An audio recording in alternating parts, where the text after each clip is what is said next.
pasta, potatoes, and nduja. This recipe is truly amazing. Make this delicious dish with me. And if you don't like flavors that are too strong or too spicy, just make the recipe the same way without adding the nduja. Let's get started. First of all, I prepared the vegetable broth, of course. Alternatively, you can easily use a bouillon cube. So in a pot, I put the celery, which I roughly chop. Then I add the onion, put in the carrot, and then add a few cherry tomatoes or a bit of tomato paste or some tomato puree. Then I add the water, the salt, put it on the stove and let it boil for at least 30 to 35 minutes. By the way, let me remind you that my two cookbooks are only available on Amazon. Just search for Carlo Gaiano and you'll receive them in at most 2 days. Perfect. When the broth is almost ready, I peel the potatoes. Yes, the usual question. But do you use a knife or a potato peeler?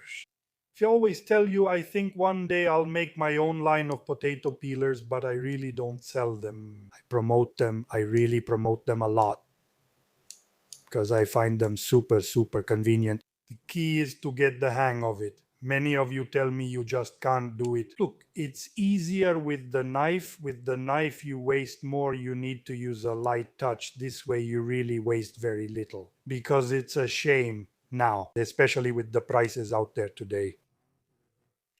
But also because of world hunger, really, because wasting is pointless. Then believe me, if you get the hang of it, it's really easy and practical to use. So let me know what you use, whether it's a peeler or a knife. And then I have to ask you another question.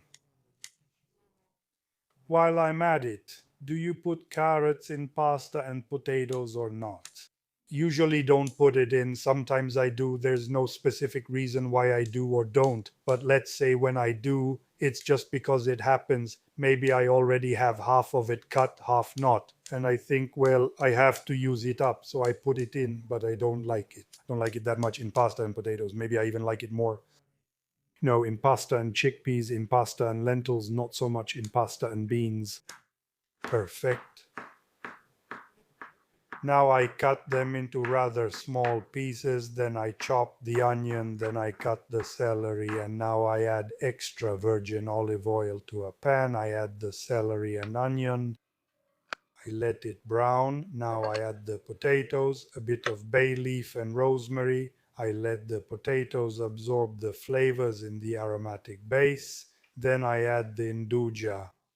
Be careful how much you put in. Give it a good stir. I add a good amount of the boiling broth. After that, I season with salt and cook it over medium-high heat for at least 30 to 35 minutes. Very good. Now I mash the potatoes a bit. Then I add the pasta. And I cook it by adding more hot vegetable broth only if needed. Okay, 2 minutes before it's done cooking, I turn off the heat and let it rest uncovered for at least a couple of minutes. And here it is. Look how it has thickened up. Now I'll plate it. And I'll taste it with you.